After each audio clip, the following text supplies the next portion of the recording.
Convosco, amém? Amém. Entendo que os que estão aqui é o que tem preocupação e medo, né? Os outros ninguém tem, né? Vamos orar? Senhor, em nome de Jesus, queremos agradecer ao Senhor mais uma vez por podermos estar na Tua presença, estarmos na Tua casa. Pedimos ao Senhor que o Senhor nos oriente nesta noite, Pai.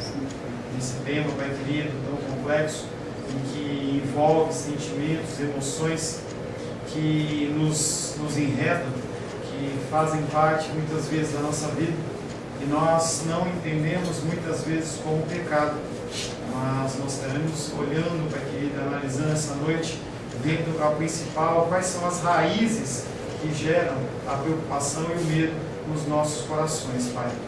Queremos pedir a Ti, em nome de Jesus, que o Teu Espírito Santo possa nos orientar em todas as coisas, para que nós possamos, orientados pelo Teu Espírito, crescer em novidade de vida, Pai. Em nome de Jesus.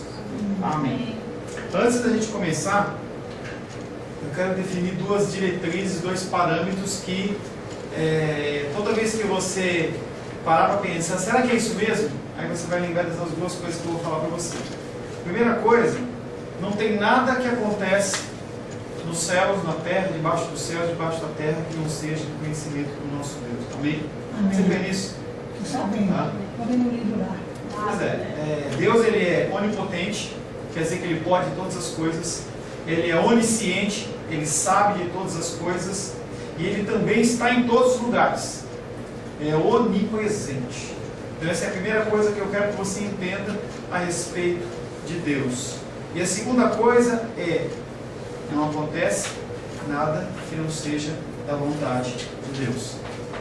Não tem nenhuma força, não tem nenhum trabalho de macumba, não tem nada que possa vir a acontecer que vá gerar algum acontecimento na minha vida e na sua vida que não seja debaixo da permissão e da autoridade do nosso Deus. Amém? Você tem algum problema com isso? Não. Suas lutas, dificuldades, as coisas que acontecem, elas não escapam das mãos de Deus. Ele é soberano e Ele sabe das coisas que estão acontecendo. E se você é filho dele, se você é filha dele, tudo que Ele faz para você coopera para um bem maior, mesmo que você não entenda no momento. Amém? Podemos começar. Ione, a primeira vez, Ione, a gente vai estar passando, você vai ver que tem um monte de campinhos em branco, e conforme vai aparecendo na tela, você vai preencher, tá bom? O título da nossa ministração de hoje, Vencendo a Preocupação Pecaminosa e o Medo. Antes de continuar, também mais um aviso. Há alguns textos longos que vão aparecer na tela. Quando você lê um texto muito longo, é mais fácil você acompanhar na sua apostila do que você acompanhar na tela, tá bom? Vencendo a preocupação pecaminosa e o medo. Quer dizer que há preocupação e medo que não são pecaminosos. E também há preocupações que são pecaminosas. Medos que são pecaminosos. E por que é apresentado, por que esses dois tópicos eles são apresentados juntos? Por que você, quando a gente fala de preocupação e medo e não fala preocupação com qualquer outra coisa? Porque medo e preocupação eles andam juntos. Você não tem como ter uma preocupação sem ter medo, e você não tem como ter um medo sem ter uma preocupação. O teu medo pelo futuro, o medo pelo que vai acontecer, vai te gerar preocupação, vai te gerar medo. São dois sentimentos, dois estados em que você sente, é natural, é do ser humano, e eles andam juntos. Nós temos a tendência da parte de muitos de nós é de ver a preocupação e o medo como pecados aceitáveis. A gente entende que uma pessoa que tem preocupação e tem medo é uma coisa normal. Você pode entender que uma pessoa ela está preocupada, que ela tem medo, mas se a pessoa tiver algum problema de, por exemplo, álcool, drogas, ou mentira, fofoca, é natural. Por que a gente entende dessa maneira? Por que a gente entende que o pecado da preocupação pecaminosa e o medo pecaminoso, por que é normal para a gente? Por que a gente vê pessoas com medo e preocupação e a gente entende que está tudo certo? Sendo que para Deus é o mesmo pecado. São pecados como quaisquer outros. Que a gente tem o costume de olhar para a preocupação e medo como coisas naturais. Como coisas que você tem todo o direito de sentir. E aí você, em vez de você eliminá-lo da sua vida, você arranja um jeito de gerenciar esse medo. Como é que você gerencia esse medo? Vai no médico, chega no médico e fala: eu estou com ansiedade, eu estou com preocupação, eu estou com medo. Aí o médico vai fazer o quê? Ele vai te dar uma pílula. Conhece a pílula? Pílulinha para dormir, pílulinha para o estresse, pílulinha para isso, pílulinha para depressão, pílulinha para angústia.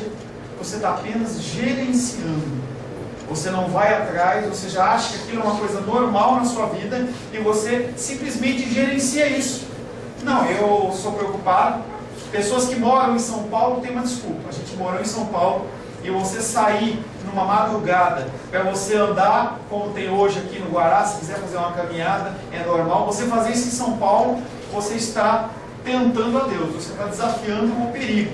Se você decidir andar pelo centro de São Paulo à noite, provavelmente você vai ser morto, você vai ser assaltado, você vai ser violentado, alguma coisa muito grave vai acontecer na sua vida. Então as pessoas em São Paulo, elas vivem com medo. E a pessoa fala assim: como que eu vou viver numa cidade como São Paulo e eu não vou sentir medo? E aí a coisa começa a ser uma coisa normal. Conforme eu falei, quando vier textos grandes como esse, acompanhe na tua apostila, que é mais fácil de você ler.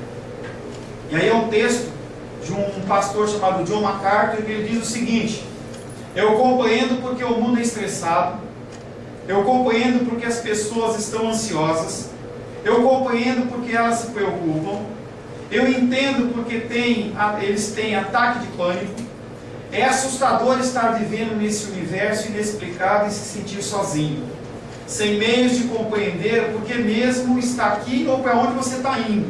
É uma pergunta do ser humano: para onde eu vou? Para que eu estou aqui? E as pessoas, elas se apavoram com isso. Eu entendo que há um certo temor. Eu entendo porque as pessoas tomam drogas e bebem e fazem comilanças e saem às compras descontroladas e aventuras absurdas de todos os tipos de coisas para preencher suas mentes com outros pensamentos. Nós estamos vivendo em uma cultura dominada pela ansiedade. E a coisa impressionante de tudo isso é que esta é uma sociedade mais indulgente, ou seja, ela releva todo e qualquer tipo de problema. A sociedade, ela é a mais esbanjadora de todos os tempos. A gente não tem na história do ser humano tanto desperdício, tanto consumo, tanta coisa sendo jogada fora como tem nos nossos tempos, dias de hoje. Nós temos um mundo médico enorme que existe para fazer nada mais do que ajudar pessoas com estresse. Não tem nenhum tipo de doença que não está catalogada. Nenhuma preocupação fica sem nome. Nenhuma preocupação fica sem nome, nenhuma preocupação fica sem definição. Nenhuma preocupação deixa de ser catalogada. Nenhuma preocupação fica sem diagnóstico. Nenhuma preocupação fica sem medicação. Eles simplesmente ficam sem alívio. Pessoas vivem com ansiedade, vivem com preocupação, vivem com estresse, mas é tão comum que nem falamos em eliminá-la. O termo certo é gerenciá-la. Você faz um curso, você faz um seminário, você escuta uma palestra, você compra um CD, e aí você vira como se fosse um técnico de um time de futebol, um gerente, em que você gerencia a sua dificuldade. Como Jesus vem e diz: eu não vim para ensinar você a gerenciar o seu estresse, mas eu vim para eliminá-lo. Eliminá-lo. O Senhor, Ele veio para nos trazer libertação. A gente não tem que viver com esse tipo de sentimento. Compreenda as definições de Deus para preocupação e para medo.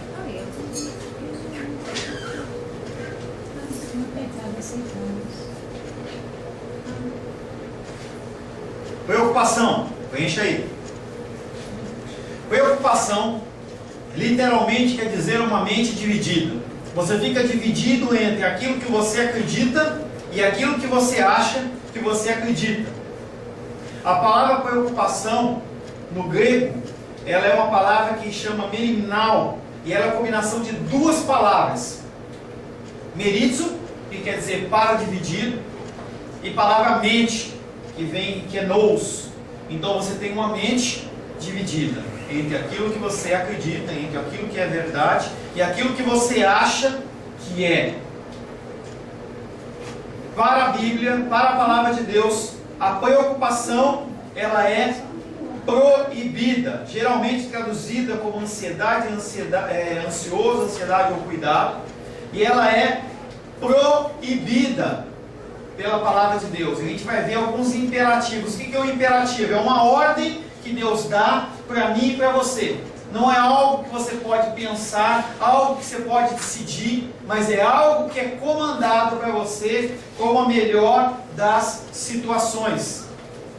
Bíblia, Mateus 6,25.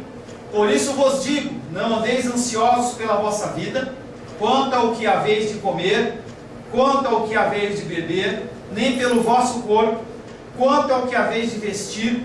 Não é a vida mais do que o alimento, e o corpo mais do que as vestes? Primeiro imperativo, não andeis ansiosos. O Senhor não está dizendo assim, olha, dependendo da situação você fica ansioso. Ele fala, não andeis ansiosos. Mateus 6,31. Portanto, não vos inquieteis. Mais um imperativo, não vos inquieteis. Que comeremos, que beberemos, ou com que nos vestiremos? Mateus 6,34. Portanto, não vos inquieteis com o dia de amanhã, pois o amanhã trará os seus cuidados. Basta ao dia o seu próprio mal. Por que você está preocupado com o dia de amanhã, se você não consegue lidar nem com o dia de hoje? Cada leão, ele é apresentado a você no dia certo para você lidar com ele. Você não tem que lidar com o leão de amanhã. Pastor, quer dizer que eu não vou fazer nada, eu não vou me preocupar? Não disse isso. Eu disse que você não pode se preocupar. Você não pode olhar para essa situação e ficar congelado. Você não pode ficar travado, porque o dia de amanhã você não sabe o que vai acontecer. E é tão interessante, se eu chegar para você hoje e falar o seguinte: nós vamos sortear uma passagem, um fim de semana para um clube mediterrâneo lá no Nordeste, para todo mundo que está aqui. Glória a Deus, amém? De Deus. E aí eu pergunto para você, você ficou ansioso? Você ficou com medo? Você ficou com medo? Porque você pode ganhar uma passagem? Mas é uma coisa que você não desconhece. Você vê como a gente tem parâmetros diferentes com as coisas de amanhã, que é uma passagem, porque eu estou falando que você pode ganhar uma passagem. Aí você fala assim, mas eu não tenho dinheiro para o translado. Não, está incluso. A comida está incluso, 10% está incluso. Por que você fica preocupado? Não, o pastor falou. E por que Deus dá essas três referências bíblicas e você continua preocupado? Ele está falando que Ele vai te dar o alimento, Ele fala que Ele vai te dar o cuidado, Ele fala que Ele vai te dar o vestuário, que Ele vai cuidar de você, e aí você fica com medo. É estranho isso. Se um homem fala, você confia. Se Deus fala, você desconfia. O principal motivo que estamos tão preocupados com as nossas posses e com a aquisição de mais posses é porque nós nos preocupamos com o futuro e não confiamos que Deus vai cuidar de nós. A grande verdade é essa. A gente acha, a gente declara que Deus é soberano, fala que Deus é santo, que Ele é maravilhoso, a gente fala todas essas coisas, a gente vem na igreja, a gente canta, a gente chora, mas na grande realidade a gente não confia que Deus vai realmente fazer isso. Filipenses capítulo 4, verso 6 diz: não, ó imperativo, não andeis ansiosos de coisa alguma. E aí ele é bem explícito, ele é bem específico. Não é para você andar ansioso por coisa nenhuma. Não é pelo teu trabalho, não é pela tua vida, não é pelo teu emocional.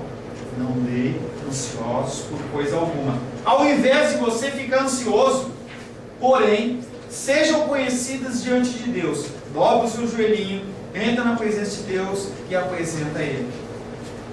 Não andeis ansiosos de coisa alguma, em tudo, porém, sejam conhecidas diante de Deus as vossas petições, pela oração, pela súplica e também pela ação de graças, porque até hoje o Senhor tem cuidado da sua vida. Amém? Se Ele tem cuidado da tua vida, você tem que reconhecer que Ele tem cuidado, que Ele tem sido soberano. Preocupação é uma ansiedade demasiada, é um nível maior de ansiedade sobre o futuro e coisas que impedem uma pessoa de cumprir as suas responsabilidades bíblicas do presente. Quando você se preocupa com o dia de amanhã, você não faz as coisas que você tem que fazer no dia de hoje.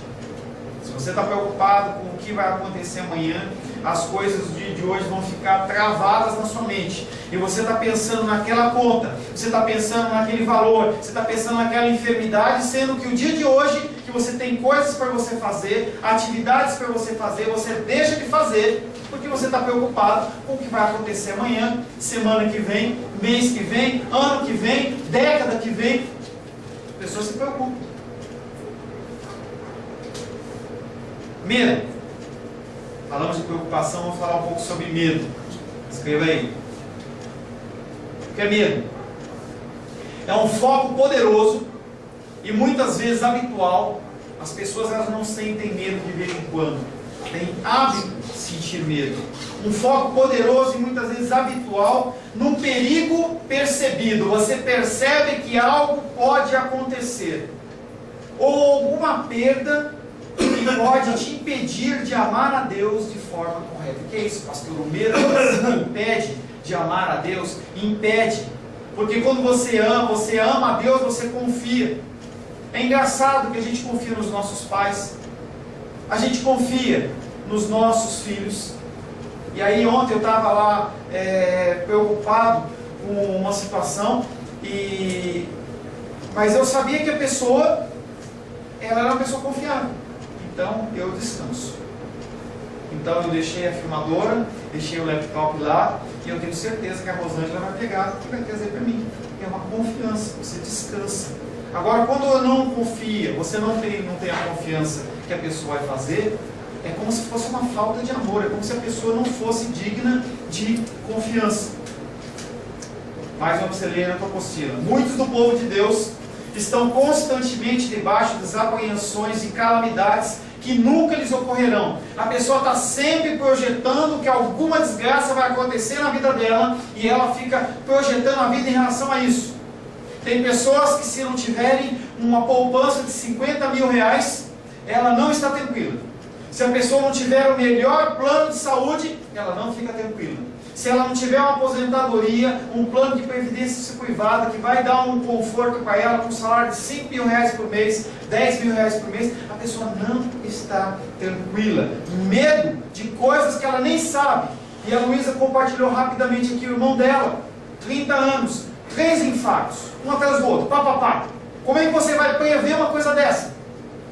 Não tem como prever. E se você prever e você começar a viver em relação a isso, não quer dizer que você não tem que ter uma alimentação saudável, não quer dizer que você tenha noites de sono tranquilas, não quer dizer que você deve se livrar das ansiedades, não quer dizer que você não tem que ter esforços físicos, fazer exercícios físicos. Você tem que fazer todas essas coisas. Mas daí para eu viver com a minha vida, olha, meu pai morreu de infarto, minha mãe morreu de câncer. Se eu não fizer isso, eu vou morrer. E você, qualquer coisa, olha, apareceu aqui, é a pele, eu estou... Desespero você não vive. Calamidades que talvez nunca lhe ocorrerão. E sofrem muito mais ao simplesmente temê-las do que teriam que sofrer se passassem por elas. Na sua imaginação existem rios impedindo o seu caminho e estão ansiosos em saber como vão atravessá-los ou cruzá-los nadando. Não existem tais rios, mas eles estão agitados e angustiados sobre eles. Este povo tímido está continuamente atravessando pontes que existem somente nas suas fantasias. Eles se esfaqueiam com punhais imaginários. Eles passam fomes com fomes imaginárias. E eles até se enterram em túmulos imaginários. A pessoa começa a criar situações na mente dela que trava ela, de tal maneira que ela simplesmente até morrer ela morre, porque ela não consegue mais viver a vida.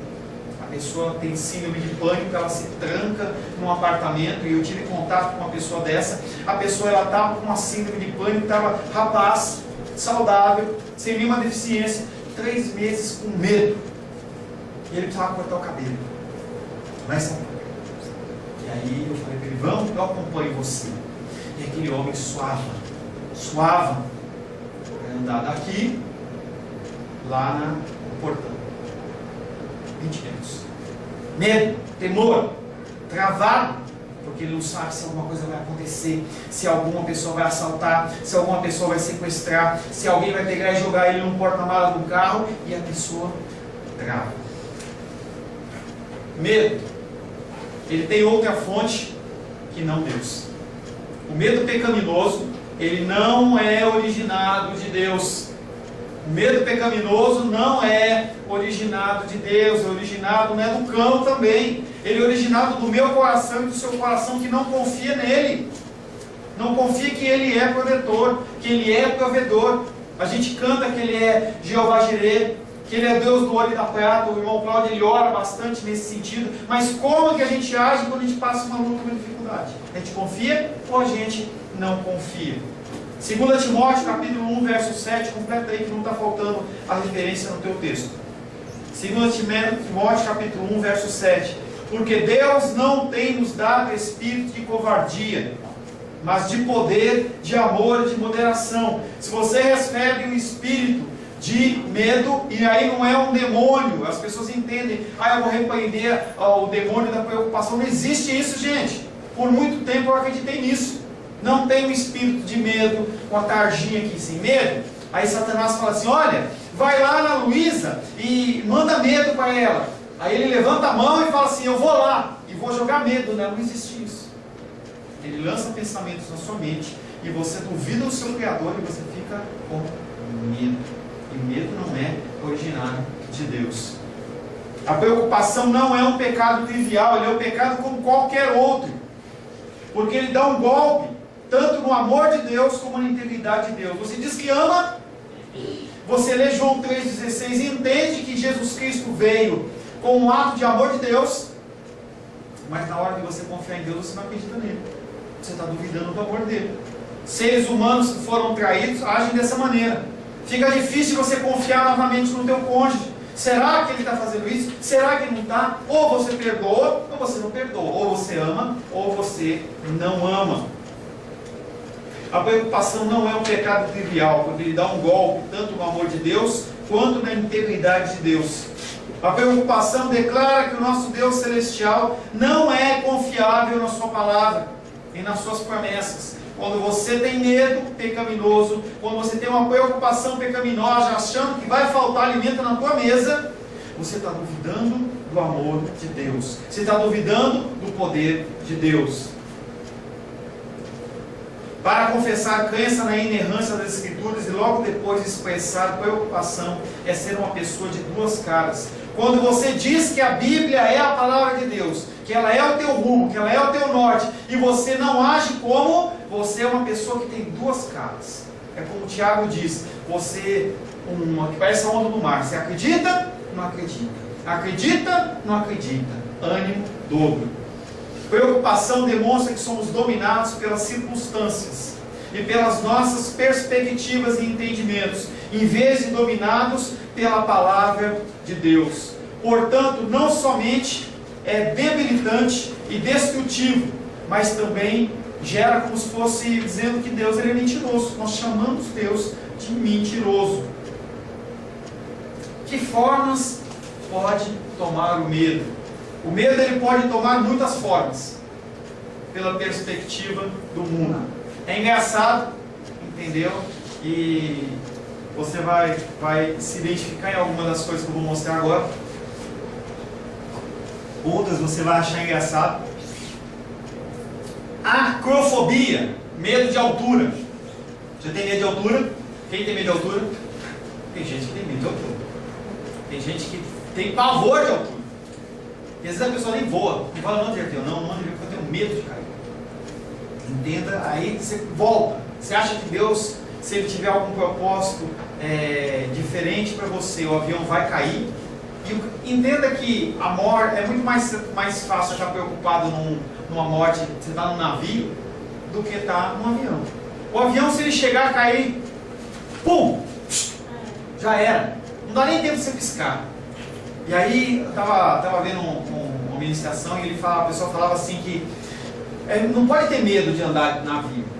Porque o navio, se ele for afundar, ele demora uma semana. Poxa, imagina se demorar uma semana para morrer.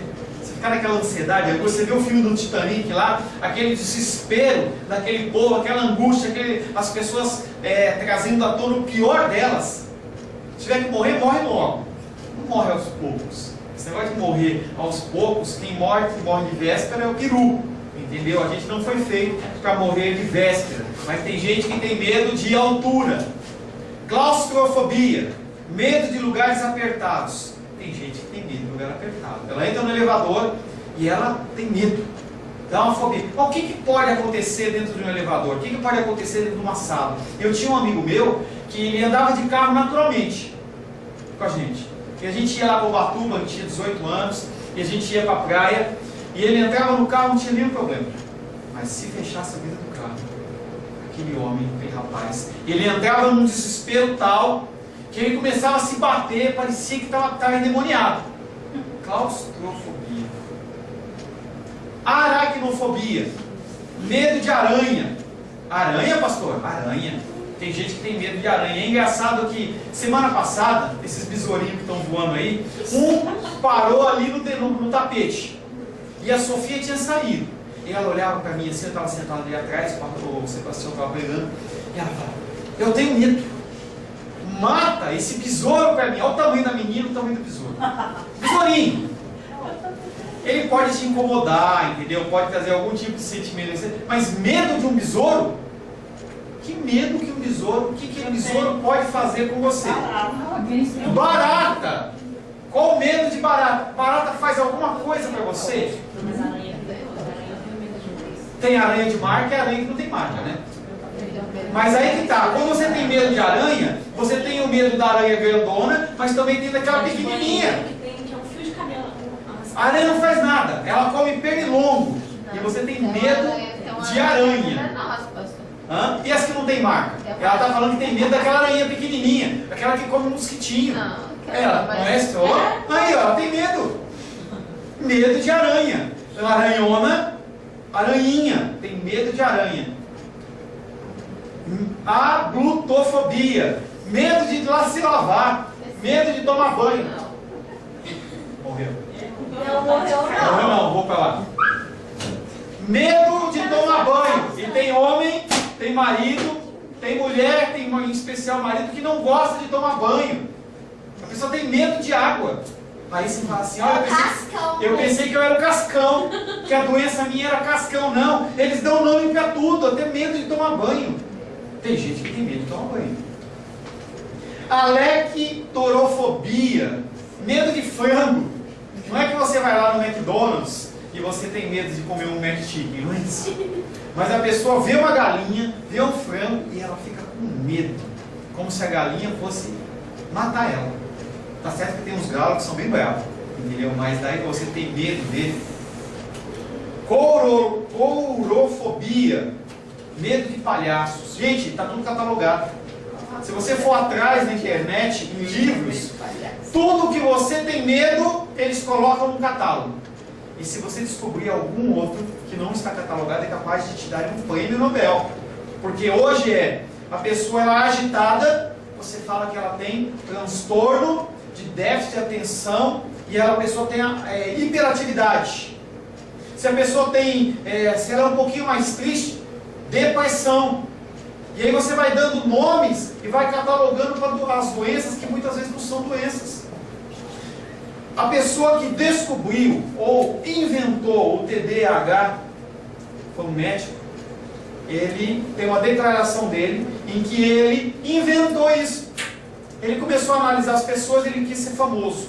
E aí ele criou uma série de sintomas. O médico que criou, não foi eu, não foi pastor. O médico, ele deu uma declaração antes dele morrer. Ele declarou que aquilo não existe. Então, pega-se o comportamento de uma pessoa, qualquer que seja, e dá nome para aquilo. Então, se você tem medo de aranha, não, a doença é essa. Então, eu trato com 3 comprimidinhos azul, 1 branquinho e 2 vermelhos, tá? E você fica tranquilinho, fica mansinho. O medo, ele também pode ser agrupado em volta de vários temas essenciais na Escritura. O medo, ele pode ser agrupado em vários outros temas. Primeiro temor, primeiro medo, primeira preocupação, temor do homem. Temor do homem. Provérbios 29, 25 diz: quem teme ao homem arma ciladas, mas o que confia no Senhor estará seguro. E aí ele não está dizendo que você tem que ter medo do homem porque ele vai fazer alguma coisa para você, não. Quem teme o homem, ele mesmo arma ciladas para ele mesmo. Você tendo medo das pessoas, do que as pessoas podem fazer para você, você arma cilada, você arma aquela arapuquinha e você mesmo cai nela. Mas o que confia no Senhor estará seguro. Por que estamos com medo? Porque pessoas possuem algo que queremos e não temos certeza que podemos conseguir. Eles têm o poder para tanto de dar e tirar. Nossa reputação, aceitação, prestígio e amor. Você sabe muito bem da minha história, nós passamos, vocês andaram comigo. O ser humano tentou tirar a minha reputação, tentou tirar o que eu era, o que vocês conheciam, o que as pessoas conhecem. Então as pessoas, elas tentam fazer, mas se Deus não permitir e você confiar no Senhor e se manter firme, passa tudo. Temor do homem. Agora, João 12, 42 e 43. Contudo, muitos dentre as próprias autoridades creram nele, mas por causa dos fariseus não o confessavam para não serem expulsos da sinagoga, porque amaram mais a glória dos homens do que a glória de Deus.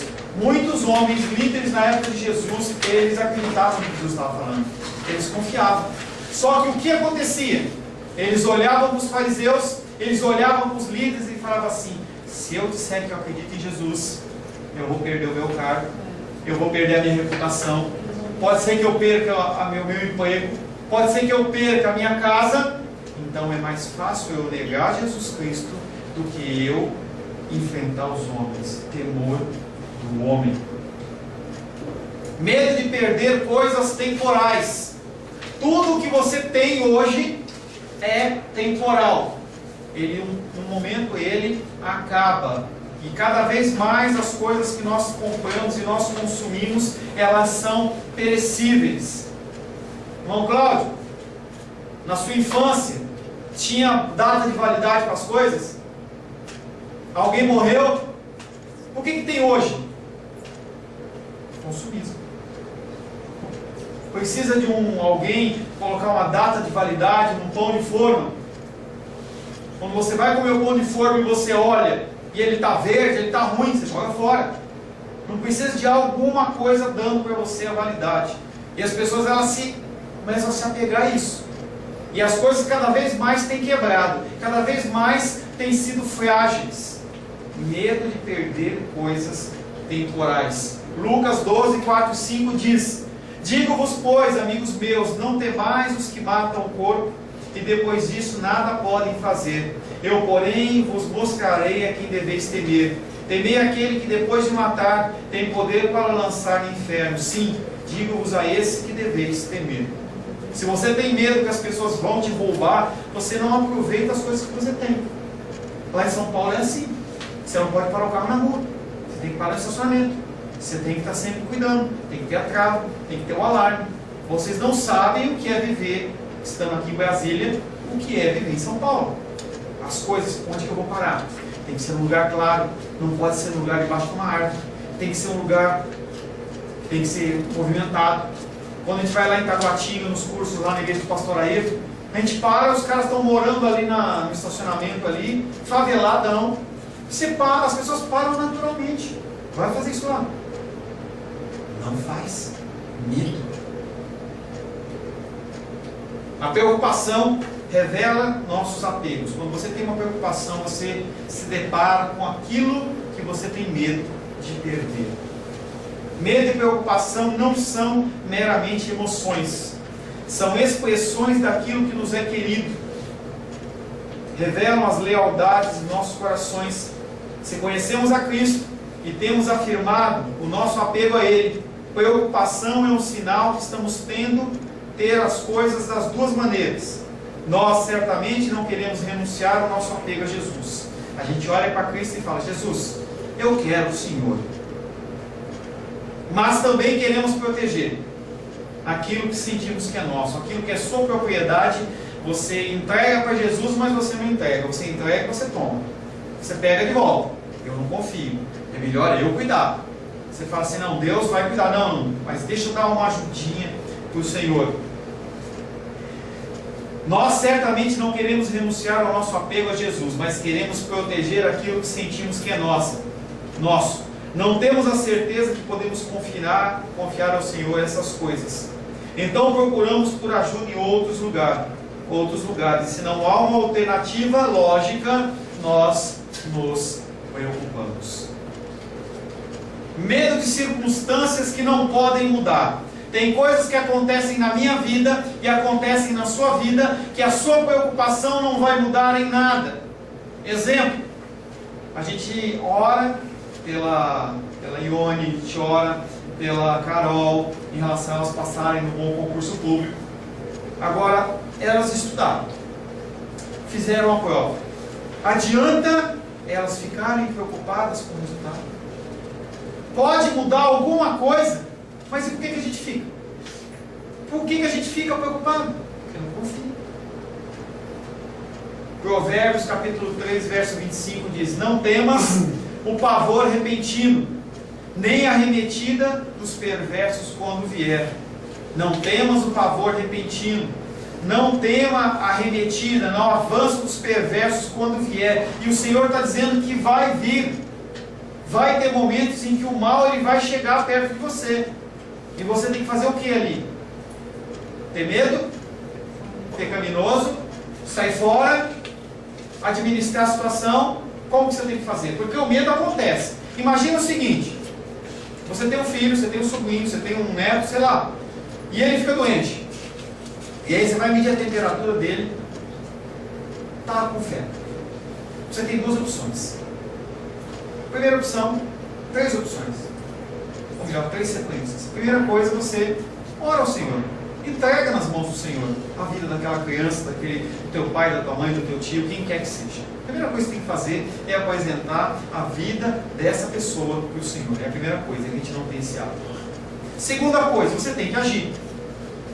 Agora, se você não agir e você começar a olhar: Luísa, olha para a Sofia, está com febre. Aí você começa a falar: bom, a febre vai subir e não vai cuidar. E é a 37, não, vai subir para 38. E vai subir para 39. Não, ela vai ter uma convulsão. E aí ela vai ter uma convulsão. Se eu não consigo cuidar, e eu estou levando para o hospital, e aí a convulsão ela pode ter um derrame, e aí ela vai ficar paralítica, e você vai embora. Mas é isso que a nossa mente faz. Parece aberração, parece uma coisa ignorante, mas é o que a gente faz. A gente começa a construir na nossa mente coisas que não são reais. Você vê a situação, você sente um medo normal, porque o medo ele é colocado por Deus em nós, e não um espírito de medo pecaminoso, mas o medo é uma coisa natural de nós. Você sente medo de que alguma coisa pode acontecer, e você, confiando no Senhor, você age. Você entregou nas mãos do Senhor, vai para o hospital, leva a criança, leva o parente, espera que o Senhor possa direcionar os médicos certos, os medicamentos corretos, e aquela pessoa é tratada e ela volta para casa. Agora, se você não age de uma maneira sensata, você fica pirado, e você trava, e você pode até matar a pessoa, porque você não age. Tem pessoas que perante o sangue, a pessoa desmaia. Você está com um parente lá, tem um acidente, tem algum problema lá, e você precisa acudir aquela pessoa. E eu estava vendo o testemunho do pastor, ele dizia que estava andando de carro, ele, a esposa e a filhinha no bebê conforto lá, com 6 meses. Aí um cara atravessou o farol vermelho, alta velocidade, chapou a lateral do carro dele. Quando ele acordou, ali ele olhou para a esposa desacordada. Ele olha para trás, cadê a filhinha? Uma avenida de São Paulo, conhecida. Quando ele olha, aquele pacotinho tinha passado pelo vidro, estava no meio da rua. pânico, medo, temor. Ele podia fazer o quê? Ficar ali choramingando, ou ele agir. Ele foi lá, pegou a filha, encaminhou a esposa para o hospital, levou a criança para o hospital fez uma série de exames, tinha constatado que teve fratura craniana e nos 6 meses. E o médico falou assim: olha pai, o que nós podíamos fazer, nós fizemos. Agora tem que esperar. E aí quando aquele homem passou a noite inteira orando, quando ele chegou de manhã, ele olhou, ele acordou, ele olhou, a criança brincando no berço, como se nada tivesse acontecido. Novas radiografias foram tiradas, novos exames foram feitos, e o médico olhou para ele e falou assim: não sei o que aconteceu. Como não sabe? Eu não sei o que aconteceu, a tua criança está bem, leva ela para casa. Não, eu quero uma tomografia. Ó, e começou aquela discussão com o pediatra, e aí o pediatra fala assim: pai, a tua filha está com a cabeça boa, o problema está na sua cabeça. Essa criança está boa. Então nós aumentamos, nós criamos coisas. Não, a criança, ela está bem, o médico está dizendo que está bem, mas não, a gravidade disso aí, não, ela tinha que ter um tumor, ela tinha que ter um coágulo, ela tinha que ter alguma coisa, tem que ter continuidade de tratamento. Medo de circunstâncias que não podem ser mudadas. Gênesis 4,14: eis que hoje me lanças da face da terra, e da tua presença hei de esconder-me. Serei fugitivo e errante pela terra, e quem comigo se encontrar me matará. O que não é incluído nessas definições? Nosso alvo como cristãos não é nos tornarmos totalmente sem medo. Isso não existe. Não existe. É importante entendermos isso. Quando falamos sobre superarmos o medo, não estamos falando em eliminarmos todo o medo. Não é bom estarmos totalmente sem medo. Deus nos deu o medo para uma razão específica. Existem momentos quando devemos ter medo. Existem coisas que devemos ter medo. Se Deus ordena o seu povo a não ter medo, mas Ele também ordena que temam, obviamente, medo em si não é intrinsecamente, não é de todo mal. Ele não nos manda não cometer adultério, e também a cometer adultério. A não cometer assassinato, e também a cometer assassinato. Assassinato e adultério são sempre errados. O medo não é. O medo ele é natural do ser humano. Existe um tipo natural de medo que não é pecaminoso, e esse provém de Deus. A emoção natural pode se tornar pecaminosa ou pode se tornar santa. Depende de como você age. Esse exemplo da criança enferma, você pode agir e transformar esse medo em ação, ou você pode ficar introspectivo e começar a criar uma série de fantasmas dentro da sua vida. Cuidado e interesse apropriado. Cuidado e interesse apropriado. Mateus 23, 37 e 38. Jerusalém, Jerusalém, que matas os profetas e apedrejas os que lhe foram enviados. Quantas vezes quis eu reunir os teus filhos como a galinha junto os seus pintinhos, debaixo das suas asas, mas vós não o quisestes. Eis que a vossa casa vos ficará deserta. Se você vê um leão correndo em sua direção, não é uma característica de extrema santidade simplesmente ficar parado ali, de braços cruzados. Cristãos não são ignorantes em relação ao perigo. Eles sentem medos naturais e fazem decisões sábias enquanto prestam atenção a elas. Você está perante uma coisa que te traz medo, você tem que montar algum plano na presença do Senhor e agir. Você vê um leãozão vindo para o teu lado, você fala assim: não, tudo posso naquele que me fortalece. Não, você tem que tomar uma atitude, correr, entendeu? Também não vai levantar a mão para ele: eu te repreendo em nome de Jesus. Não é isso, entendeu? Toma alguma atitude, esconde, sobe numa árvore, procura alguma guarita. É uma atitude inteligente. Nós somos seres racionais. Volto a falar, as pessoas acham que o cristão ele tem que ser uma ameba. Nós temos que pensar. Nosso culto ao Senhor, ele é racional. Medos impiedosos são relacionados diretamente com aquilo que estamos pensando. Sentimentos vêm daquilo que pensamos e acreditamos. Isso significa que aquilo que escolhemos falar a nós mesmos ou nos acalmará ou vai alimentar. Dependendo do que você acredita, dependendo do que como você age, você vai alimentar esse medo ou você vai transformar ele em mudança. Falei no domingo passado e vou voltar a falar. Um exemplo. Estava lá fora, estava preocupado, tenho tido essa preocupação no sentido de buscar um lugar para a gente congregar. E a Luísa passou, minha filha. O que você está fazendo, papai? Estou orando. Nada, estava ali ansioso. Eu estava combatendo a minha ansiedade e o meu medo. O que fazer? E Deus falava para o meu coração: faz a sua parte que eu faço a minha. Continua procurando. Sebastião tem falado: olha, eu estou procurando, eu tenho andado, eu tenho procurado, eu tenho visto. No momento certo isso vai acontecer. Vai ser agora? Não sei. Vai ser mês que vem? Não sei. Mas vai ser no tempo do Senhor. O planejamento apropriado que reconhece a soberania de Deus. Você tem que fazer os seus planos? Sim. Você tem que olhar para o futuro? Sim. Você tem que se preocupar com os estudos. Você tem que se preocupar com a tua previdência, com a poupança, com essas coisas. Você tem que ter esse tipo de pensamento. Mas você tem que entender também que Deus, Ele é soberano. Você faz os seus planos, mas quem confirma esses planos ou não é o Senhor. Saiba que o plano do Senhor, Ele é o melhor para a minha vida e para a sua vida. Provérbios capítulo 6, versos 6 a 8. Vai ter com a formiga, ó princípio preguiçoso. Considera os seus caminhos e ser sábio.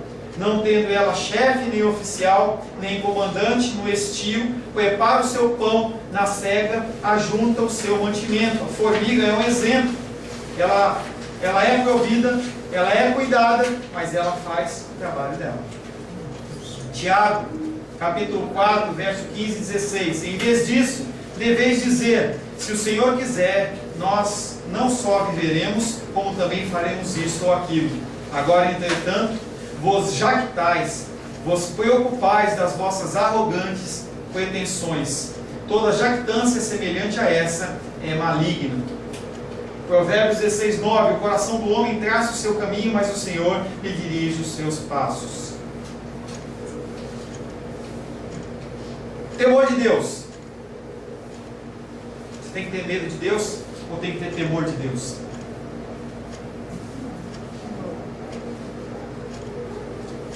Esse medo do Senhor significa submissão. Esse temor significa submissão reverente que leva à obediência. Você sabe que Ele é um Deus poderoso.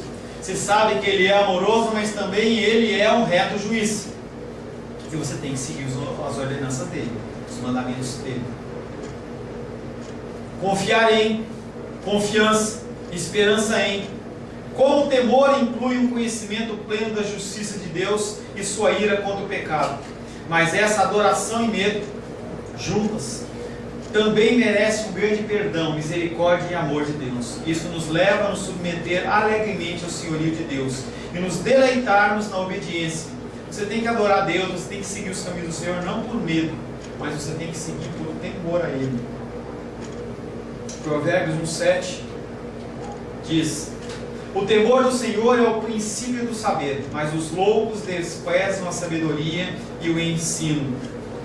Eclesiastes capítulo 12, verso 13 e 14. Tudo que se tem ouvido, a suma o resumo é: teme a Deus, guarde os seus pensamentos, porque isso é o dever de todo homem. A tua função é temer a Deus e guardar os seus mandamentos. Faz a sua parte, que Deus faz a parte dele. Porque Deus há de trazer o juízo sobre todas as obras, até as que estão escondidas, quer sejam boas, quer sejam más. O Senhor, Ele está no controle de todas as coisas, e se alguém tem agido de maneira errada com você, ele vai ser julgado pelo Senhor. E a Rosângela, ela contava um testemunho que ela ouviu na sala de aula na quinta-feira, em que um pastor pai e um pastor filho, ele estavam agindo de maneira errada com o Senhor. E o Senhor, Ele incorreu em umas coisas graves na vida deles para ver se eles se convertiam. O menino nunca se converteu e morreu. Morreu e provavelmente foi para o inferno. O pai, de outra maneira, ele buscou aconselhamento, ele buscou conserto, pediu perdão para a igreja, apresentou para a igreja as coisas que ele tinha feito de uma maneira errada. Ele pôde retomar o primeiro amor e seguir em diante na vida dele. A diferença é que os dois tiveram a oportunidade e só um aceitou essa oportunidade de mudança. Saudáveis são, agraciados são aqueles que passam por lutas e dificuldades porque são exortações do meu Deus e do seu Deus, para que nós possamos nos corrigir ainda em vida e não no dia do Senhor, em que não vai haver mais tempo de arrependimento. Respeito pelo perigo. Davi muito se angustiou, pois o povo falava de apedrejá-lo. A pessoa tem que sentir medo porque ouviu que vai ser apedrejado. É lógico, e Davi ficou com medo, ele ficou ansioso, angustiado, porque todos estavam em amargura, cada um por causa dos seus filhos e das suas filhas. Porém, Davi não olhou com angústia, Davi não olhou para aquela situação, mas ele se reanimou no Senhor, seu Deus. E aí ele tomou uma atitude. Naquela posição ali, o filho dele estava querendo tomar o trono, eles estavam querendo matar ele, e aí ele sai fugindo, entendeu? Ele junta as pessoas, monta uma estratégia e sai. Isaías 7:25. Quanto a todos os montes que os homens costumam sachar, para ali não irás, por temeres os espinhos e abrolhos, serão para pasto de bois, para serem pisados de ovelhas. E aí o Senhor está falando com Isaías sobre o caminhar, sobre a situação da vida, e muitas vezes nas nossas vidas a gente encontra não mares de rosas, mas a gente encontra espinhos. Você começa a andar e você só vai tropeçando em espinhos.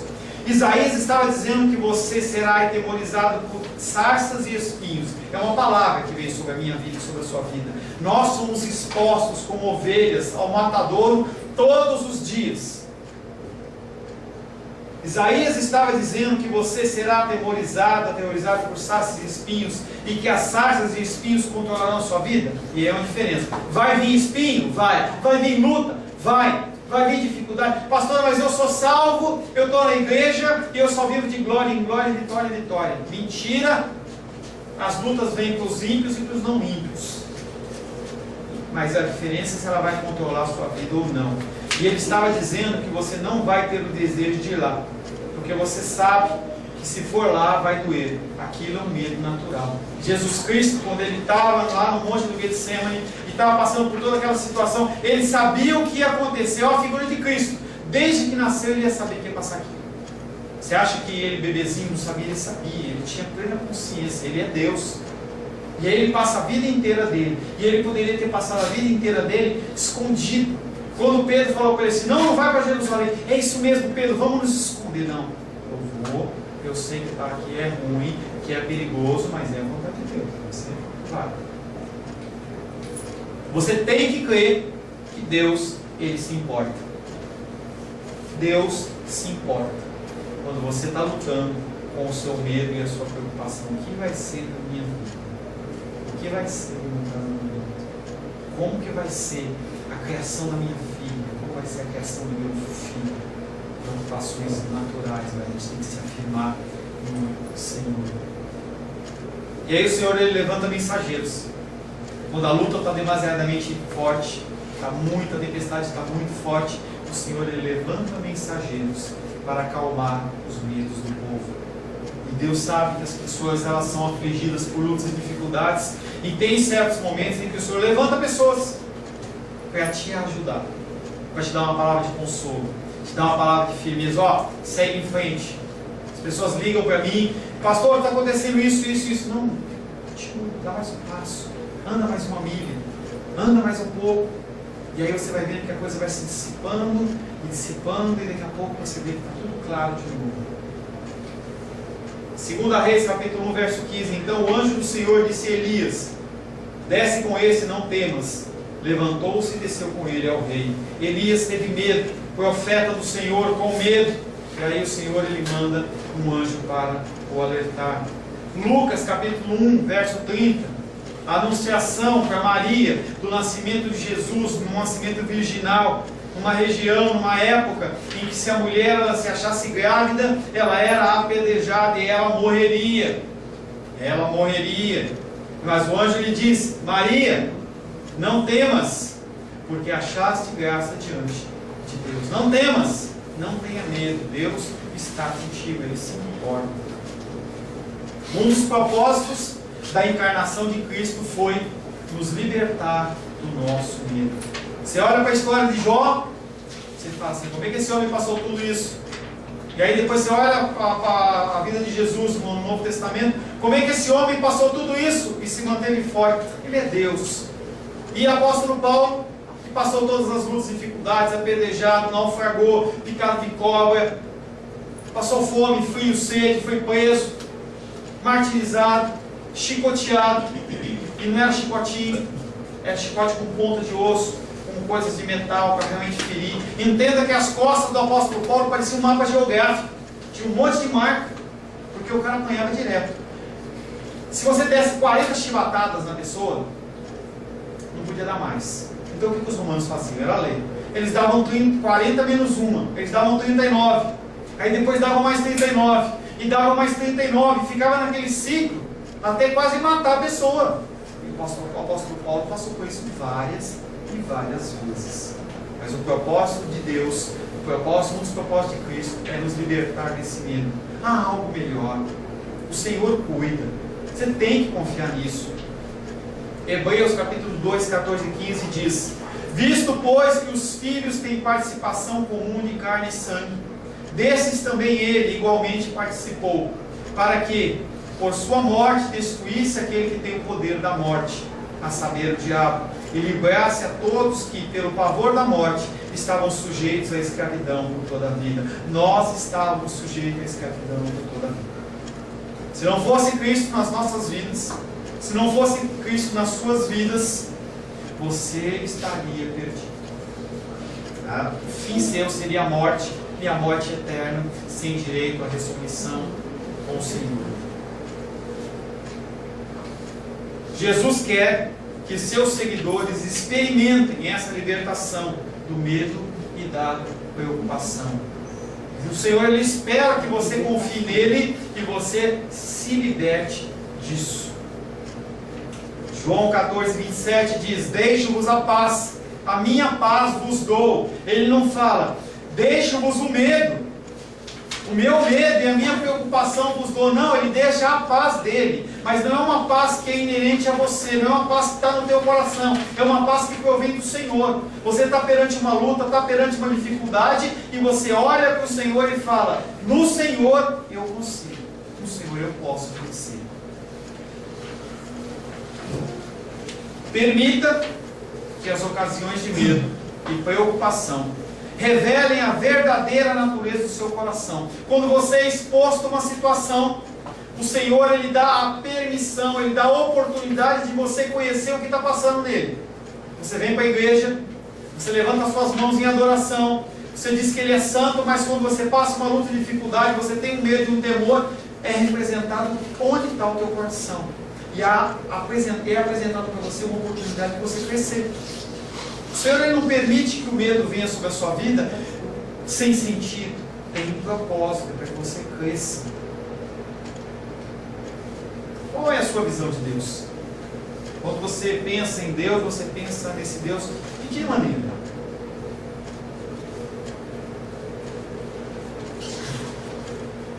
O medo, ele é pecaminoso quando atribui a Deus características que não são consistentes, são inconsistentes com a sua natureza. Quando é um cristão que está com medo, é quase uma certeza que ele tem uma percepção errada de Deus, um medo pecaminoso. Quando você tem um medo pecaminoso, você tem um entendimento errado de quem é o seu Deus. Você realmente crê que Deus é confiável? Não é só verbal, não é só levantar a mão, mas é no tempo da luta e dificuldade. Você realmente crê que Deus, Ele é confiável? Você realmente crê que Ele te ama? Você acha que Ele deu o Filho dele amado por você, e você acha que Ele não te ama? Se Ele fez isso, Ele não vai te dar as outras coisas? Você realmente crê que Ele tem um plano específico para a sua vida? Ou você acha que você está aí num mundinho jogado, você vive 30 anos, 60 anos, 80, ontem a gente conheceu a prima do irmão Cláudio, que tem 90 e poucos anos, 92 anos. Será que a sua existência é isso? Você vai vivendo, você acorda, trabalha, compra uma televisão, compra uma batata Pringles, você vai vivendo o seu dia a dia, tem uma dificuldade, troca de carro, vai indo, vai... Será que a sua vida é isso? Ou Deus tem um plano específico para a sua vida? Você realmente crê que Deus é poderoso? Você realmente crê que Ele é soberano? Você crê que Ele realmente é um bom rei? Que Ele governa, que Ele reina e Ele sabe o que Ele está fazendo? O que os seus medos e preocupações dizem da sua teologia prática? Pastor, eu não sou teólogo. Eu nem li a Bíblia inteira. Todo mundo é um teólogo de alguma maneira. Até um ateu tem uma perspectiva teológica. Sua teologia fala para ele que Deus não existe. A questão não é se você tem ou não tem certas crenças que governam a sua vida, mas se aquelas crenças são baseadas na verdade. Não importa no que você crê, desde que ela seja baseada na verdade. Hoje eu estava dando aula de manhã, lá em Ceilândia, e aí eu estava falando uma coisa, e a moça, uma aluna, falou assim: mas eu não acredito nisso. Um aluno falou um negócio lá, mas eu não acredito nisso, porque eu tenho o Espírito Santo. Eu falei assim: querida, academicamente, como você está numa faculdade, você tem que saber discutir. Não é simplesmente falar eu acho, eu penso assim. Você tem que ter uma base para o que você acredita e para o que você não acredita. Dentro da Bíblia é a mesma coisa. Por que você vem na igreja? Por que você vem e se batiza? Por que você toma ceia? Qual que é o motivo? Qual que é a razão da sua crença? Não, pastor, eu tomo a ceia porque em todo domingo, que é primeiro domingo do mês, lá em Coríntios, 1 Coríntios capítulo 23, esqueci o capítulo, 11 e 23. 1 Coríntios 11 e 23, se você lê que é uma comunhão do corpo e sangue de Cristo, e Deus está ordenando. Então é por isso que eu faço. Isso é a crença na verdade. Uma pergunta que você deve fazer para si mesmo é essa: minhas crenças passam no teste da vida real perante um Deus real? O que você acredita? Se você comparar o que Deus está falando, tem valia ou não tem valia? Suas crenças acalmam seus medos ou alimentam eles? Apaziguam sua consciência? Direcionam e motivam você em meio aos tipos de tribulação que acabamos de ler? Geralmente não é este. Não é, até que você enfrente uma dificuldade intransponível. Gente, você pode falar que você acredita, que Deus é confiável, que Ele te ama, que Ele é poderoso, que Ele é soberano, mas eu quero ver isso aí é quando você fica passando uma dificuldade. Aí que mostra, aí que a gente vê se realmente você acredita ou não. Se você vê o testemunho dos crentes da igreja primitiva, eles não tinham medo de morrer não. Morrer queimado, jogado para os leões. Nega Jesus, não nego. Pode me mandar matar, não vou negar. Isso acontecia naquela época e acontece nos dias de hoje. Confiança em Deus. Qual que é a sua visão de si mesmo? Você se enxerga como? Como um vermezinho de Jacó? Um pecadorzinho miserável? Como uma pessoa que não vale nada? Ou você se vê como um dos filhos perdoados de Deus? Nem por isso você deixa de ser pecador. Você continua sendo um pecador miserável. Mas pecador miserável, mas também filho perdoado de Deus. Isso faz diferença. Você crê que nada pode separá-lo do amor de Deus? Você acha que tem alguma coisa, que tem principado, potestade, altura, profundidade? Você acha que tem alguma força dominadora, alguma coisa que pode afastar você do amor de Deus? Algo que você possa fazer, que alguém possa fazer, lançar uma macumba em você, lançar algum mal olhado, falar alguma frase para você. Você acha que alguém tem poder de contender contra o Todo-Poderoso, que determinou você como filho dele? Você está alegre por ser um dos servos do Senhor? Servos, aquele que não tem vontade, aquele que passa lutas e dificuldades, mas que está sendo cuidado e governado por um Deus amoroso. Você está disposto a suportar as tribulações? Sua vida consiste em Deus desenvolver o seu plano, ou você quer desenvolver o teu plano? Qual que é o plano que está na sua vida? O plano de Deus ou o seu plano? Não, pastor, eu tenho o meu plano. Deus, e aí eu estava vendo uma pregação no poste, que é engraçado, e ele falava assim, que uma pessoa estava querendo evangelizar o outro, e ele chegava para ele e falava assim, Jesus te ama. E aí ele olhou assim e falou assim: Jesus me ama? Que legal, porque eu também me amo. E esse Deus, ele vai me dar as coisas que eu quero. Porque se ele me ama, ele tem que dar o que eu quero. A visão do ser humano é: o Deus, se ele é poderoso, ele tem que te dar. E Deus não é um dar. Não é um Deus dar. Mas ele pode dar, se assim for da vontade dele. Você está disposto a suportar tribulações? Se esse for o meio de Deus, que Deus deseja te usar para conformar a imagem do seu Filho e assim glorificar a si mesmo? Você está disposto a suportar as tribulações, se este é o meio que Deus deseja usar para lhe transformar, lhe conformar, lhe amoldar a imagem do seu Filho e assim glorificar o nome dele? Você está disposto? Não tem nenhum amém, né? Mas se eu falar que é a hora da bênção, aí você fala amém. Quem quer um carro novo? Amém! Oh, glória a Deus! Quando eu falei da promoção lá, de sortear uma fim de semana no Clube Mediterrâneo, todo mundo deu risadinha, né? Todo mundo ficou contente. Mas quando fala em passar a tribulação, está amarrado, Deus. Está amarrado.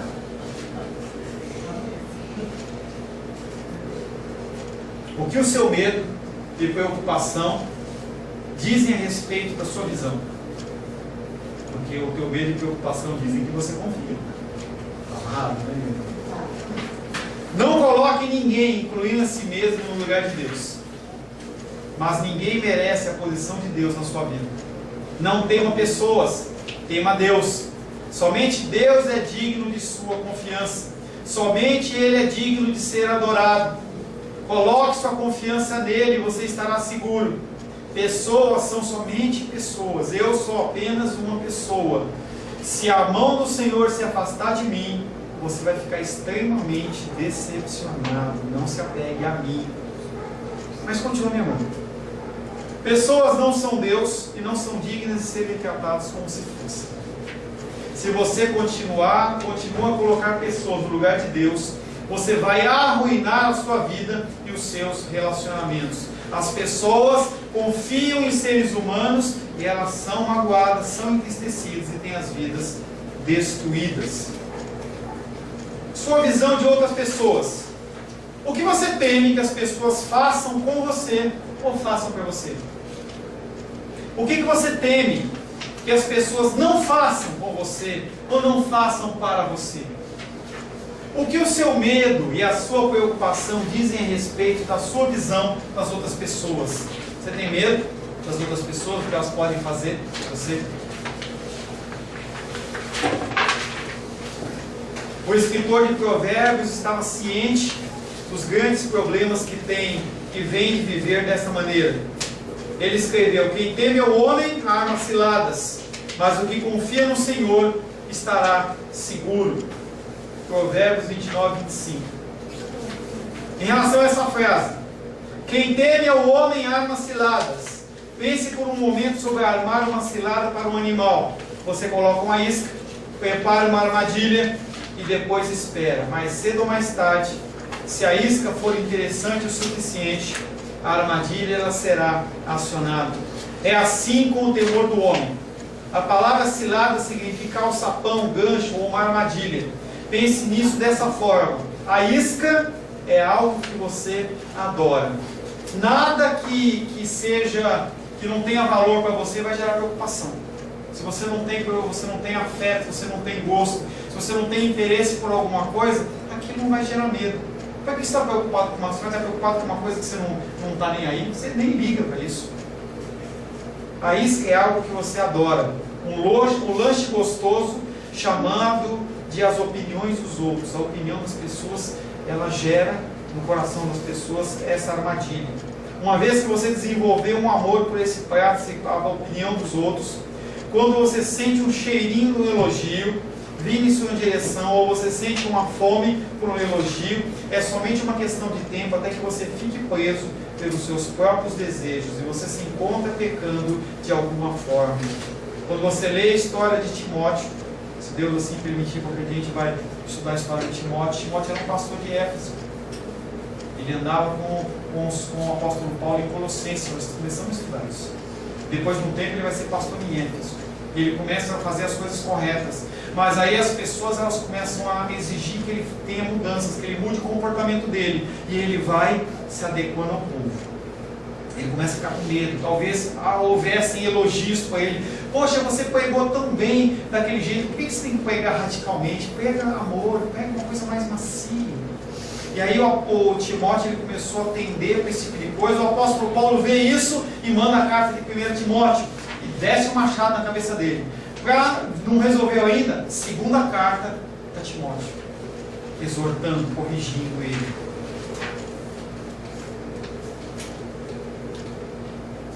Tome passos para superar a preocupação e medo biblicamente. Você identificou um medo pecaminoso? Você identificou algo que está te atrapalhando na sua vida? Você não pode simplesmente ficar parado esperando o tempo passar. Tem a música do Roberto Carlos. Ficar aqui na beira da janela esperando a banda passar. A banda não vai passar. Você vai continuar com aquilo. Ciclicamente você volta a passar por esse medo. Tome passos, tome medidas. E eu estou sempre com a minha porta aberta, telefone aberto para você ligar, para a gente conversar e poder tratar as suas preocupações e seus medos de uma forma bíblica. Jesus não tem interesse em simplesmente conversar a respeito daquilo que está errado conosco. Se você sentasse com Jesus, ele não ia simplesmente conversar com o que está errado na sua vida. Ele está sempre indo numa boa direção. Ele é o bom pastor. Ele faz menção das nossas tentações e falhas, mas ele está muito mais interessado em lhe dar uma razão firme para você não se preocupar. Ele está muito mais interessado em falar assim: confia em mim. Pedro, quer andar nas águas? Vem. Aí quando deu medo, ele afundou. O medo fez ele cair na água, afundar na água. Sim, você tem razão para se preocupar, porque as coisas são incertas, elas são incertas. Mas sabe o que é interessante? Quem quer ir para o céu? Alguém não quer ir para o céu? Alguém fala assim: não, eu não quero, eu quero ir para o inferno. Eu não quero saber o céu. Como é que você vai para o céu? 2 meios, 3 meios. Você é santo demais. E aí, como Enoque, ele vem e leva você para andar com ele. Você é tão santo que você está no lugar errado. Então ele pega você e leva. Segunda opção é Cristo voltar. Se Cristo voltar, você, se for salvo, você vai com ele, passar a eternidade com ele. Agora, a outra opção, que é a opção mais normal, qual que é? Qual que é a opção mais normal de você ver o Senhor? Morrer. Mas você não quer ir para o céu? E aí você entra no consultório médico, e aí o médico olha para você e fala assim: você tem câncer, você tem uma doença terminal qualquer. Qual que é a sua atitude? Chega a desespero, a pessoa fica desesperada. Por que a gente fica desesperado? Porque a gente não confia, a gente não sabe o que vai acontecer. Mas não deveria. Porque se você vamos lembrar de novo da passagem para o Mediterrâneo. É bom? Deve ser, eu nunca fui. Você gostaria de ir? Com certeza. Você vai ficar ansioso? Você vai ficar com medo? E por que você vai ficar com medo se você for para o céu? Você morrer. Eu estou dizendo uma situação extrema. Era para você chegar para o médico e falar assim: doutor, quantos meses eu tenho de vida? Aí o médico fala: 2 meses. Tudo isso? Tudo isso? Eu queria ver o meu Salvador. Você quer dizer que eu tenho que passar mais 2 meses aqui nessa terra? O nosso raciocínio devia ser esse. Porque você morrendo aqui salvo, você vai acordar perante o Senhor. Sobre o maravilhoso, você vai sentir o cheiro, o perfume dele. Você vai viver num lugar sem choro, sem tristeza, sem ranger de dentes. E mesmo assim a gente não confia, a gente desespera. Distinga entre interesse e medo apropriado e preocupação pecaminosa e medo pecaminoso. Você tem que buscar de Deus discernimento. O que é de Deus e o que não é de Deus. O que é de Deus, você entenda que é uma oportunidade de você crescer. O que não é de Deus, aí você fala: está amarrado. Você muda o teu comportamento, você começa a tomar atitudes. E eu vou dizer uma coisa para você: não tem como você fazer isso sem decorar as Escrituras. Na tua apostilinha tem um monte de versículos sobre isso. Se você decorar esses versículos, não todos, mas alguns, se você decorar isso quando vier o medo e a preocupação, e você declarar esses versículos, não é uma coisa mágica, mas você começa a falar assim, pera um pouquinho, meu Deus, o que está falando? Não é um qualquer. E aí você, em vez de você entrar num ciclo, entendeu, de piração, você entra num ciclo de correção, em que você fala assim, não, eu não vou me preocupar com isso, porque quem está no controle é o meu Deus. Cuidadosamente, aliste seus sentimentos, pensamentos, desejos, palavras e ações, se encaixe debaixo das categorias e comece a analisá-los à luz da palavra de Deus. Você está com medo? Coloca no papel. Vê o que está causando aquilo.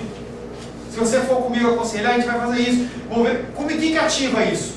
O que gera isso? É a época do ano, é as chuvas, é o calor, é os besouros. O que ativa isso em você?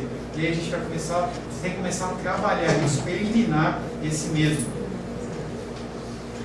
Confesse e se arrependa qualquer tipo de hábito de descrença, dúvida e idolatria. Idolatria, medo é idolatria? É idolatria. Tudo que toma lugar de Deus na sua vida é idolatria. E quando você está com um medo pecaminoso, uma ansiedade, uma preocupação pecaminosa, você não consegue pensar em outra coisa a não ser aquilo. Até Deus fica de fora. Isso chama-se idolatria. Pergunte a si mesmo, por que eu estou ansioso? A ansiedade sempre tem a sua lógica interior. Experimente fazer essa pergunta, por que eu estou ansioso? Aí você vai ver que a tua ansiedade não tem nada para você se preocupar. Porque ou você pode fazer alguma coisa, aí você toma uma atitude, ou não tem o que fazer, é só esperar. Em Efésios diz, depois de você ter feito todas as coisas, ter buscado o Senhor, ter orado, ter se revestido da armadura, você fica firme esperando o que vem. A sua parte você faz, o resto você espera. A ansiedade sempre tem a sua lógica interior. Pessoas ansiosas são pessoas de pequena fé. Se eu tenho esquecido de Deus, quem ou que tem começado a reinar em seu lugar? Identifique o sequestrador, identifique quem está roubando o lugar de Deus. Reconheça a natureza temporária de muitos dos nossos medos. Nenhum medo e nenhuma preocupação que você está passando, ele é eterno. A única coisa que é eterna ou é a sua salvação, ou então a sua condenação. O resto, ele é temporário. A dor de barriga é temporária? É. O medo é temporário? É.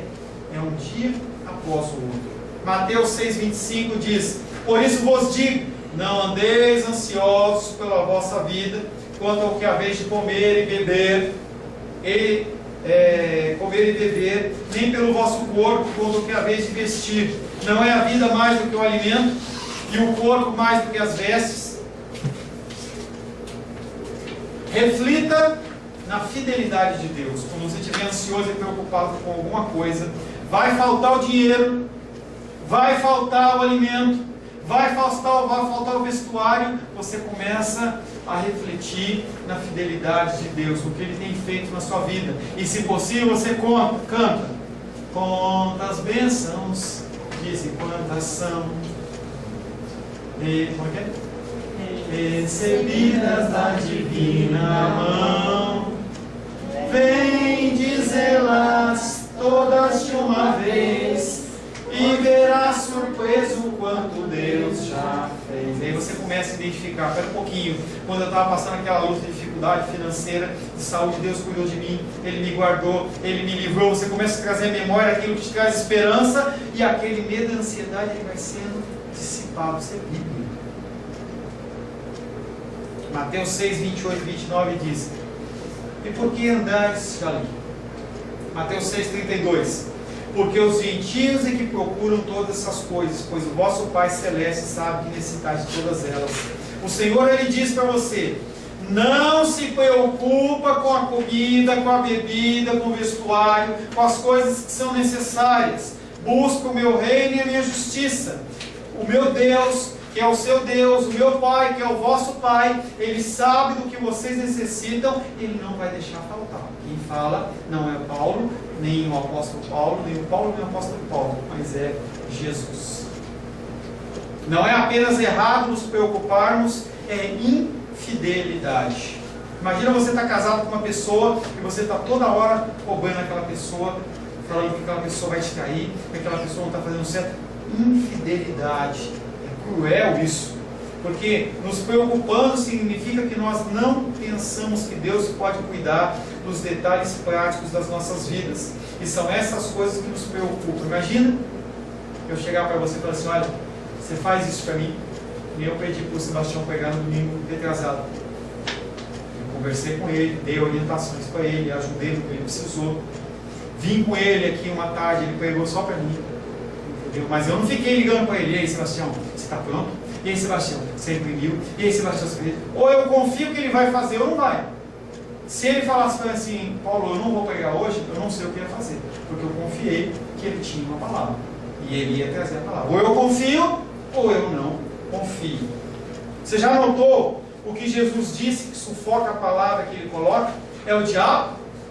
Não. Eu não confiarei onde não posso enxergar. É aqui que a infidelidade inicia.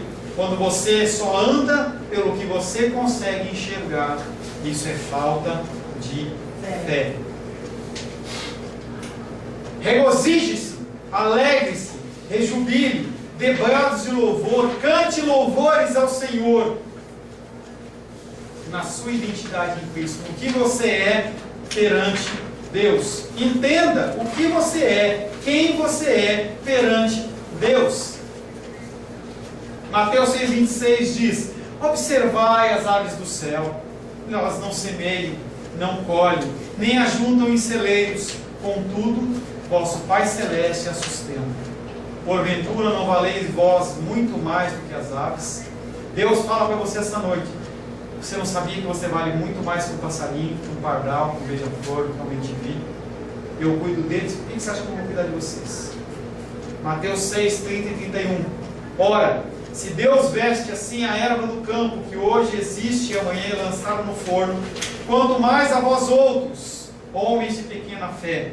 Portanto, não vos inquieteis, ó o imperativo de novo, não vos inquieteis dizendo: que comeremos, que beberemos, ou com que nos vestiremos.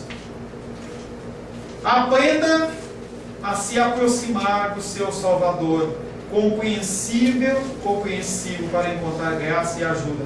Está com luta? Está com dificuldade? Como diz o Marcos Nascimento, está passando luta e dificuldade? Como é que ela ajoelha, geme e chora. Entra na presença de Deus, fecha a porta do quarto, dobra o seu joelho, entra na presença do Senhor e fala: Senhor, eu não aguento, me ajuda, me ensina, me mostra o que fazer. Aprenda a se aproximar do seu Salvador. Hebreus 4, 14, 15 e 16 diz: tendo, pois, a Jesus, o Filho de Deus, como grande sumo sacerdote que penetrou os céus, conservemos firmes a nossa confissão. Porque não temos sumo sacerdote que não possa compadecer-se das nossas fraquezas. Antes, foi ele tentado em todas as coisas, à nossa semelhança, mas sem pecado. Acheguemo-nos, portanto, confiadamente junto ao trono da graça, a fim de recebermos misericórdia e acharmos graça para socorro em ocasião oportuna. Reconheça a natureza desperdiçadora do seu medo e da sua preocupação. Você gasta tempo, você deixa de aproveitar a vida, você deixa de passear, você deixa de se divertir, você deixa de ser feliz, porque você está envolvido, imerso no medo e na preocupação. Lembra do caso que eu falei do menino lá com síndrome de pânico? Ele não conseguia nem cortar o cabelo, a pessoa não consegue interagir com outras pessoas, não consegue fazer nada, medo, e a pessoa não vive, desperdiçando o tempo. Mateus 6, 27. Qual de vós, por ansioso que esteja, pode acrescentar um côvado ao curso da sua vida? Você acha que você pode, com a sua oração, você pode mudar alguma coisa? Se for o dia de você morrer, você vai morrer. Não foi o dia de morrer do irmão da Lu, com 3 infartos, dirigindo um caminhão numa estrada do Brasil. Não foi. Alguém pode acrescentar. Por que a gente vai se preocupar com isso que a gente não pode fazer nada?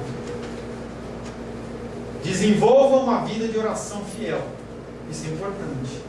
Porque se você tem uma vida de oração fiel, um tempo de oração com o Senhor, você vai estar sempre apresentando a Ele os seus medos, as suas preocupações, as ansiedades, e o Espírito Santo ele vem e trata no teu coração. Desenvolva uma vida de oração que envolva gratidão por tudo que Deus já presenciou. Novamente a musiquinha. Conta as bênçãos e você vai cantando, você vai identificando as coisas que Deus já fez, como Deus é bom, e você fala assim, espera um pouquinho, se esse Deus já fez tudo isso por mim, por que eu vou duvidar dele? Mateus 17, 20.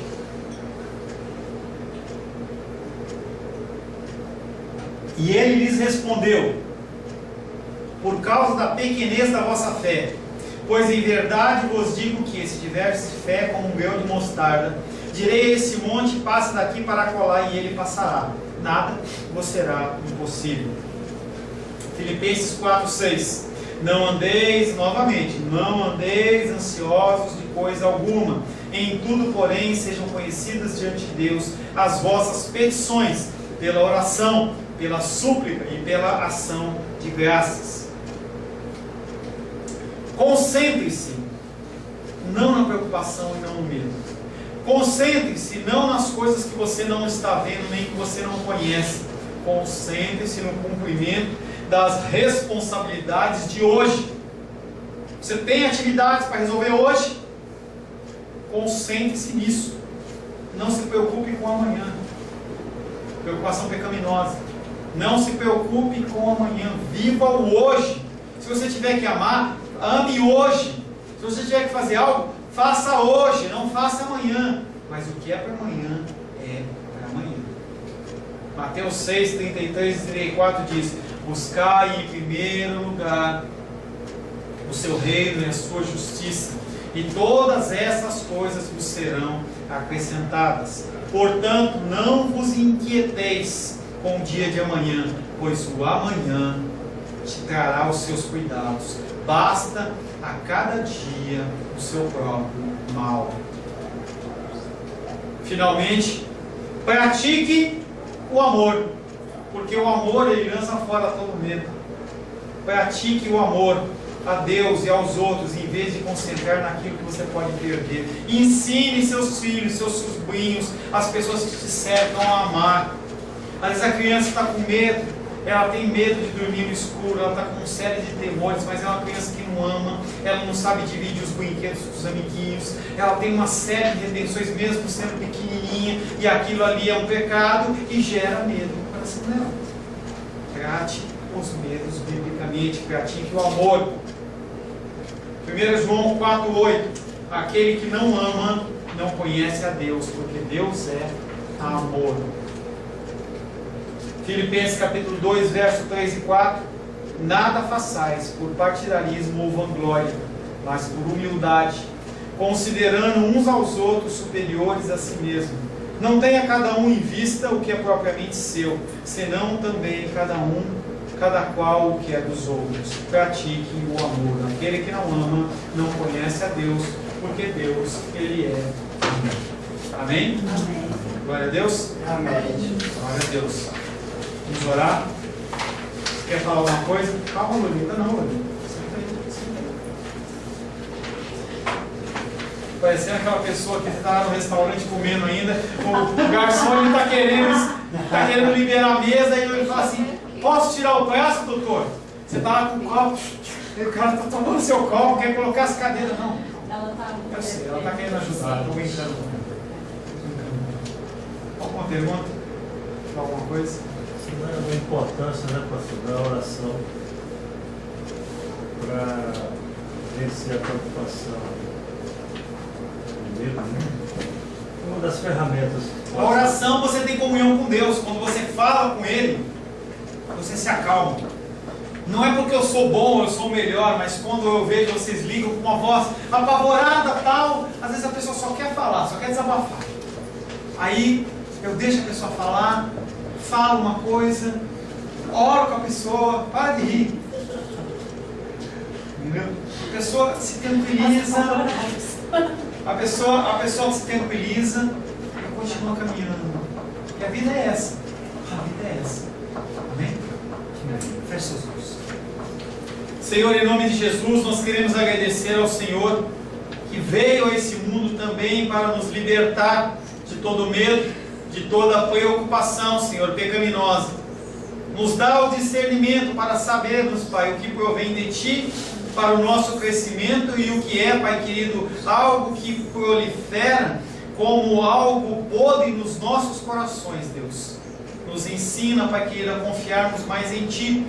Pedimos perdão como pessoas, pedimos perdão, Pai querido, como igreja, pela nossa incredulidade, pela nossa falta de confiança num Deus Todo-Poderoso, que sempre cuidou de nós, que de uma maneira admirável nos formou no ventre das nossas mães, e desde então tem cuidado de nós. Não tem faltado alimento, não tem faltado vestuário, a moradia, o transporte, a saúde. Nós estamos vivos, Pai querido, pelo ato de graça e misericórdia do Senhor. Mas mesmo assim nós desconfiamos de Ti, Pai. Pedimos pela Tua graça e pela Tua misericórdia. Nos ensina a confiarmos no Senhor, Pai. Te louvamos, Te adoramos e Te bendizemos em nome de Jesus. Amém. Que o amor de Deus Pai, a graça salvadora de Jesus Cristo e a consolação do Espírito Santo seja sobre as nossas vidas hoje e sempre. Amém.